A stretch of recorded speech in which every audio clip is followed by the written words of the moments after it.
एक दिन मेरी पत्नी अपनी दोस्त के शादी में गई थी। मैं घर में अकेला था, इसलिए मैं पड़ोस की भाभी के पास चला गया। जब मैं भाभी के घर पर पहुंचा तो भाभी ने कहा, बैठो विक्रम, मैं तुम्हारे लिए चाय बनाती हूँ। थोड़ी देर बाद भाभी चाय लेकर आई। जब चाय का कप रखने के लिए भाभी नीचे झुकी तो भाभी की ओढ़नी नीचे गिर गई। अचानक मेरी नजर भाभी पर गई और मैं उन्हें एक टकट की नजरों से निहारता रहा। भाभी ने देखा कि मेरी नजर उनकी ओर है, लेकिन भाभी ने ओढ़नी नहीं उठाई और मुझसे बात करती रही। यह देखकर मेरा बस नहीं चला और मैं उनकी ओर खिंचा चला गया। नमस्ते दोस्तों, आज की इस कहानी में आपका स्वागत है। दोस्तों, मेरा नाम विक्रम है और मेरी उम्र 27 साल है। मैं दिखने में बहुत स्मार्ट हूँ और मेरी शादी को 7 महीने हो चुके हैं और मेरी पत्नी का नाम राधिका है। राधिका बेहद खूबसूरत और आकर्षक है। मैं अपनी पत्नी से बहुत प्यार करता हूँ और मैं अपनी शादीशुदा जिंदगी से बहुत खुश हूँ।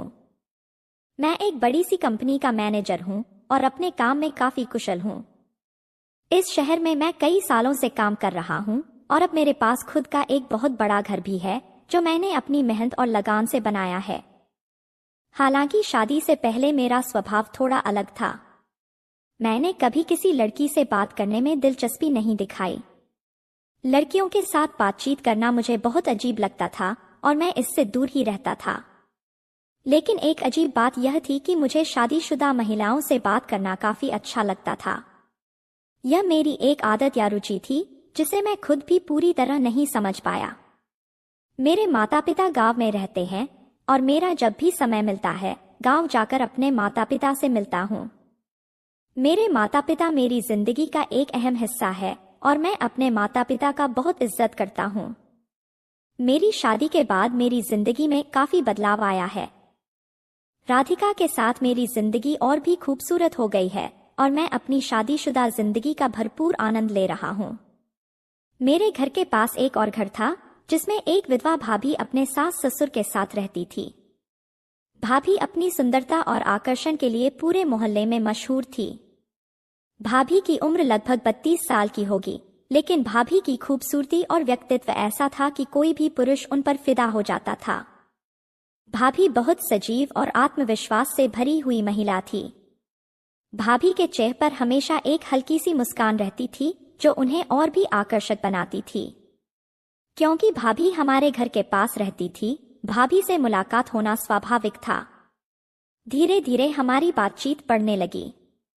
भाभी अक्सर घर के बाहर अपने कामों में व्यस्त रहती और ऐसे में जब मैं वहां से गुजरता तो वह मुस्कुराते हुए मुझसे बात करती।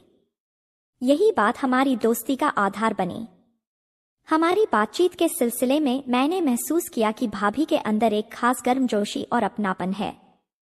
भाभी बहुत ही सरल स्वभाव की थी और सभी से बहुत अच्छे से बात करती थी। मैंने भी उन्हें एक सच्चे दोस्त की तरह देखा।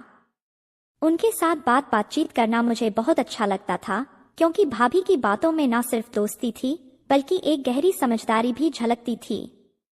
भाभी का जीवन हालांकि इतना आसान नहीं था। विधवा होने के बावजूद उन्होंने खुद को टूटने नहीं दिया और भाभी ने अपने सास ससुर के साथ पूरी जिम्मेदारी से अपना घर संभाल रखा था। भाभी के सास ससुर अक्सर गांव जाते रहते थे। ऐसे में वह घर पर अकेली रहती थी। यह अकेलापन कभी कभी उनके चेहरे पर झलकता था, लेकिन वह इसे किसी जाहिर नहीं करती थी। एक दिन अचानक मेरी पत्नी को उसकी माँ का फोन आया। फोन पर उसकी माँ ने बताया कि उसकी बचपन की सबसे अच्छी दोस्त की शादी तैयार हो गई है और शादी की तैयारियों में उसकी मदद के लिए से बुलाया गया है। मेरी पत्नी इस खबर से बहुत खुश हो गई और तुरंत जाने की तैयारी करने लगी। लेकिन मेरे पास छुट्टी लेने का कोई विकल्प नहीं था, क्योंकि दफ्तर में कुछ जरूरी काम चल रहे थे। इसलिए मैंने उसे अकेले ही जाने के लिए कह दिया। मेरी पत्नी ने जल्दी से अपनी सामान पैक की और अगले ही दिन मेरी पत्नी अपनी माँ के घर चली गई। जब वह चली गई तो घर में पहली बार मुझे अकेलेपन का एहसास हुआ। पहले कभी ऐसा नहीं हुआ था कि मैं इतना लंबा समय उसके बिना रहूं। जैसे जैसे दिन बीतते गए मुझे उसकी गैर मौजूदगी खलने लगी। वह 15 दिनों से घर से बाहर थी और इस दौरान मुझे अपनी पत्नी की बहुत याद आ रही थी। शादी के बाद मैं हर रात अपनी पत्नी के साथ समय बिताने का आदी हो गया था। हमारा रिश्ता न केवल भावनात्मक बल्कि शारीरिक रूप से भी गहरा था।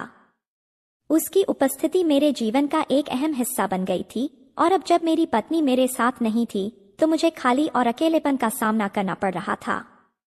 इस अकेलेपन के बीच मेरे मन में एक ख्याल आया। मैंने सोचा कि जिस खुशी की मुझे जरूरत है वह शायद भाभी ही मुझे दे सकती है। भाभी विधवा थी और मैं यह सोचने लगा कि शायद उनकी जिंदगी में भी वही खालीपन होगा जो मेरी जिंदगी में इन दिनों था। उनके पति के जाने के बाद उन्हें भी शायद वही स्नेह और खुशी नहीं मिल रही होगी जिसकी एक इंसान को जरूरत होती है। मैं अक्सर भाभी के साथ बातचीत करता था। उनकी बातें सुनने में हमेशा एक अनोखी मिठास होती थी। उनकी सरलता और अपनापन मुझे उनकी ओर खींचने लगे थे।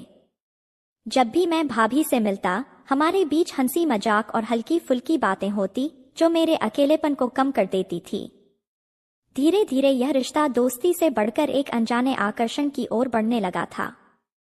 कभी कभी जब भाभी को बाजार जाना होता था तो वह मुझसे कहती, आप साथ में चलिए ना, अकेले जाना ठीक ठीक नहीं लगता। मैं भी भाभी के साथ जाने में हिचकिचाता नहीं था। उनके साथ समय बिताना मुझे बहुत अच्छा लगने लगा था। बाजार में उनके लिए चीजें उठाना, उनके लिए दाम कम करवाना और फिर रास्ते में उनकी हंसी मजाक सुनना, यह पल मेरे लिए खास बन गए थे। जब मेरी पत्नी घर पर नहीं होती तो भाभी मेरे लिए कभी कभी खाना भी बना देती थी। वह कहती, आप अकेले हैं, बाहर का खाना मत खाइए, मैं बना देती हूँ। उनका यह ख्याल मुझे बहुत अच्छा लगता था। उनकी मेहनत और आत्मनिर्भरता ने मुझे उनका और भी बड़ा प्रशंसक बना दिया था। धीरे धीरे मैं भाभी की ओर थोड़ा ज्यादा आकर्षित महसूस करने लगा। भाभी की मुस्कुराहट, उनकी बातें और उनका स्वभाव मेरे दिल में एक खास जगह बना चुका था। मैं अक्सर भाभी के बारे में सोचने लगा और यह ख्याल मेरे मन में बार बार आता कि भाभी की जिंदगी में जो खालीपन है मैं उसे भर सकता हूँ। एक दिन ऐसा ही हुआ जिससे मेरी भावनाओं को और गहरा कर दिया। सुबह सुबह जब मैं काम पर जाने के लिए तैयार हो रहा था तो मैंने भाभी को देखा। भाभी स्नान करके बाहर आ रही थी। उनके गीले बालों पर टॉवल लपेटा हुआ था और उन्होंने सफेद रंग की साड़ी पहन रखी थी। उस पल भाभी किसी हीरोइन की तरह लग रही थी। भाभी के चेहरे की चमक और उनकी साड़ी का रंग ऐसा था जैसे भाभी पूरे माहौल को रोशन कर दिया हो। मैंने एक पल के लिए भाभी को देखा और हैरान रह गया। भाभी की खूबसूरती मेरी कल्पना से कहीं अधिक थी। वह मेरी पत्नी से भी ज्यादा आकर्षक लग रही थी। उनका आत्मविश्वास और उनकी सहजता ने मुझे और भी मोहित कर दिया। उस क्षण ऐसा लगा जैसे समय ठहर गया हो। उनकी सुंदरता मुझ पर एक जादू सा कर रही थी। उस दिन से भाभी की यादें मेरे दिलो दिमाग पर छा गई। ऑफिस में भी मेरा ध्यान अपने काम पर नहीं लग पा रहा था क्योंकि हर वक्त भाभी के बारे में ही सोचता रहता था। उनकी हंसी, उनकी बातें और उनका स्नेह मेरे जीवन का एक महत्वपूर्ण हिस्सा बन चुके थे। अब उनके बिना रहना मेरे लिए असंभव सा लगने लगा था। एक दिन अचानक मेरी तबीयत खराब हो गई। मैं ऑफिस नहीं जा सका और घर पर ही रहा। मेरी पत्नी किसी काम से बाहर गई हुई थी, इसलिए घर पर मेरी देखभाल करने वाला कोई नहीं था। मेरी हालत ऐसी थी कि हर पल भाभी की कमी महसूस हो रही थी। तभी मेरे मन में ख्याल आया कि क्यों ना भाभी के पास चला जाऊं। शायद उनसे मिलकर मेरी हालत कुछ बेहतर हो जाए। मैं भाभी के घर पहुंचा। दरवाजा खुला था और वह रसोई में काम कर रही थी। भाभी मुझे देखा और मुस्कुराते हुए पूछा, क्या हुआ विक्रम, तुम आज ऑफिस नहीं गए? उनकी आवाज में हमेशा की तरह स्नेह था जो मेरे दिल को थोड़ा सुकून देता था। मैंने थकी हुई आवाज में जवाब दिया, नहीं भाभी, आज तबीयत ठीक नहीं है। सिर में बहुत दर्द हो रहा है और ऐसे में सोचा कि तुमसे मिलने आ जाऊं। शायद तुम्हारे पास आकर थोड़ी राहत मिल जाए। भाभी ने अपनी काम की चीजें एक तरफ रख दी और मेरी तरफ पड़ी। भाभी मेरी पेशानी पर हाथ रखा और कहा, तुम्हारा सर तो गर्म हो रहा है, लगता है तुम्हें बुखार है। तुम बैठो, मैं तुम्हारे लिए कुछ बना देती हूँ। मैं भाभी से बातें करते हुए अब बिल्कुल भी शर्म या झिझक महसूस नहीं कर रहा था। उनकी उपस्थिति में एक अजीब सा सुकून महसूस हो रहा था जैसे उनके सामने मैं अपने दिल की हर बात खुलकर कह सकता था। मैंने गहरी सांस ली और कहा, भाभी, क्या तुम्हें पता है, हर पुरुष को अपनी पत्नी की जरूरत होती है। उसकी मौजूदगी ना हो तो जीवन अधूरा सा लगने लगता है। मेरी पत्नी काफी दिनों से मेरे साथ नहीं है। कभी कभी मुझे ऐसा लगता है कि मैं उसे गले लगाऊं, उसके पास बैठूं और उसके साथ समय बिताऊं। लेकिन जब वह मेरे साथ नहीं होती तो यह अकेलापन मुझे परेशान करने लगता है। मेरी बात सुनकर भाभी ने गहरी नजरों से मेरी ओर दे। उनके चेहरे पर एक अजीब सा भाव था जिसमें सहानुभूति और समझदारी दोनों झलक रही थी। उन्होंने शांत स्वर में कहा, विक्रम, तुम्हारी बात बिल्कुल सही है। मैं समझ सकती हूँ कि तुम्हारे मन में यह खालीपन क्यों है। हर इंसान को अपने साथी की जरूरत होती है। मैं भी इन भावनाओं से अनजान नहीं हूँ। मेरे पति के जाने के बाद से मैं भी अकेलेपन का अनुभव कर रही। यह एक ऐसा एहसास है जो कभी कभी बहुत भारी लगने लगता है। उनकी यह बात सुनकर मुझे लगा कि शायद हम दोनों का दर्द कहीं ना कहीं एक जैसा है। मैं कुछ और कहना चाहता था, लेकिन तभी भाभी ने बात बदलते हुए कहा, अच्छा विक्रम, तुम बैठो, मैं तुम्हारे लिए अदरक वाली चाय बनाकर लाती हूँ, इससे तुम्हें थोड़ा आराम मिलेगा। यह कहकर भाभी रसोई की तरफ चली गई। मैं कमरे में सोफे पर बैठ गया और इधर उधर देखने लगा। उनका घर हमेशा की तरह साफ सुथरा और व्यवस्थित था। कुछ ही देर में भाभी चाय का कप लेकर आई। उन्होंने कप मेरी तरफ बढ़ाया और मुस्कुराते हुए कहा, लो पी लो चाय, तुम्हारे सिर दर्द में राहत देगी। उनकी मुस्कान में एक अनकहा अपनापन था जो मेरे मन को सुकून दे रहा था। हम दोनों ने साथ बैठकर चाय पी। चाय सचमुच बहुत स्वादिष्ट थी और उसका हर घूंट मुझे राहत दे रहा था। चाय खत्म करने के बाद भाभी मेरे पास ही सोफे पर बैठ गई। भाभी मेरी तरफ देखा और कहा, विक्रम, तुम थके हुए लग रहे हो, शायद सिर की मालिश से तुम्हें आराम मिले। मैं तुम्हारे सिर की मालिश कर देती हूँ। मैंने कोई विरोध नहीं किया।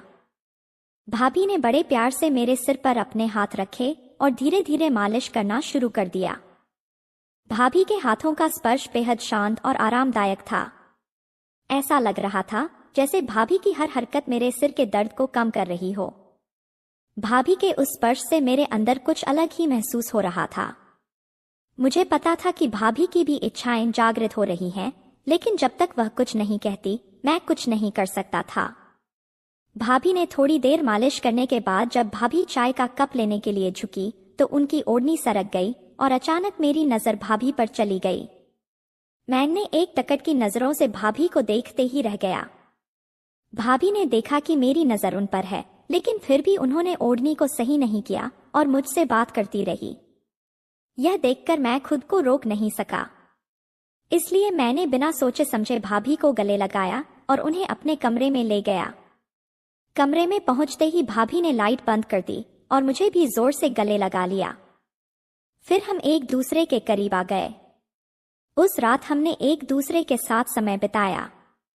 भाभी ने मुझे दिल से समर्थन दिया और उस रात हम दोनों ने बहुत आनंद लिया और मैं वहीं सो गया। सुबह उठने पर भाभी बहुत खुश थी और मैं भी, क्योंकि मुझे वह सुख मिल गया था जिसकी मुझे तलाश थी। फिर मैंने स्नान करके अपनी ड्यूटी के लिए निकलने की तैयारी की। तब भाभी ने मुझे गले लगाया और कहा, विक्रम, जब तक तुम्हारी पत्नी मायके में है तब तक हर रात मेरी इच्छाएं पूरी करो। और मैंने कहा ठीक है और काम पर निकल गया। कुछ दिन यूं ही बीत गए। अब मेरे जीवन में एक बड़ा बदलाव आने वाला था क्योंकि मेरी पत्नी वापस आ गई थी। पत्नी के आने के बाद मैं ज्यादातर समय उसके साथ बिताने लगा और भाभी को बहुत कम समय दे पा रहा था। मैं क्या कर सकता था?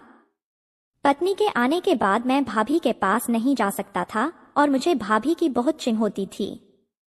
एक दिन जब मेरी पत्नी बाजार गई थी, मैं भाभी के पास गया।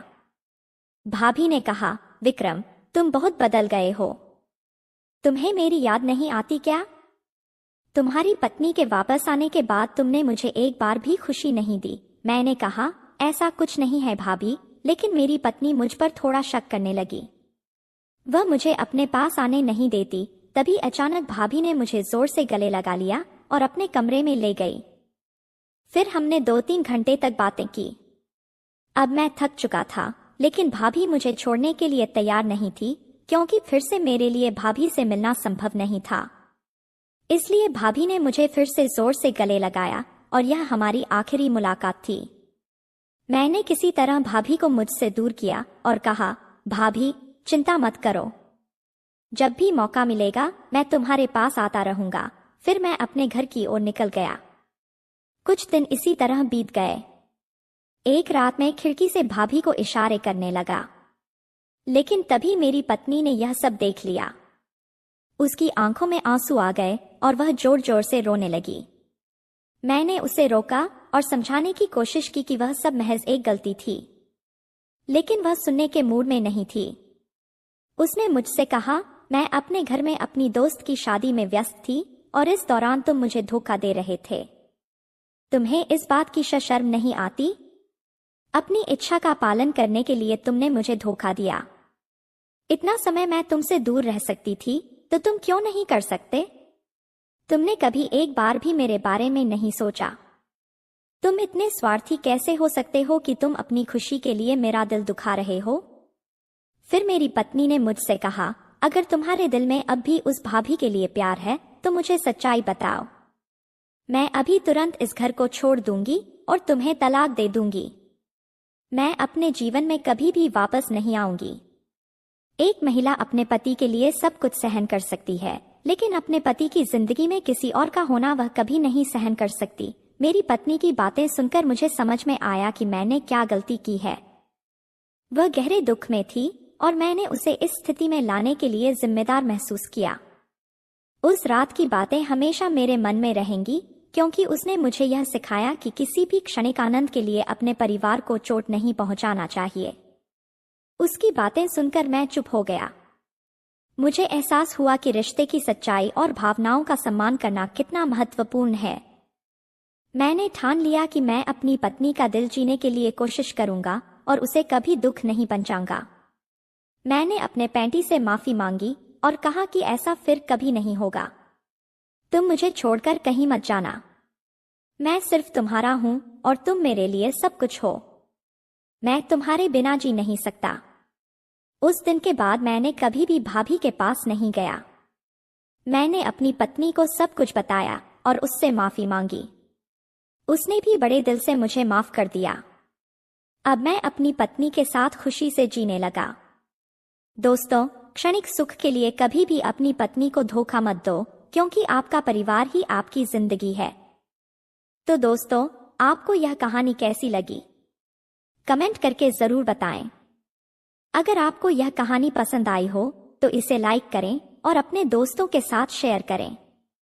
आगे भी ऐसी ही रोमांचक कहानियों के लिए हमारे चैनल को सब्सक्राइब करें और बेल आइकन दबाना ना भूलें, ताकि आप हमारी कोई भी कहानी मिस ना करें।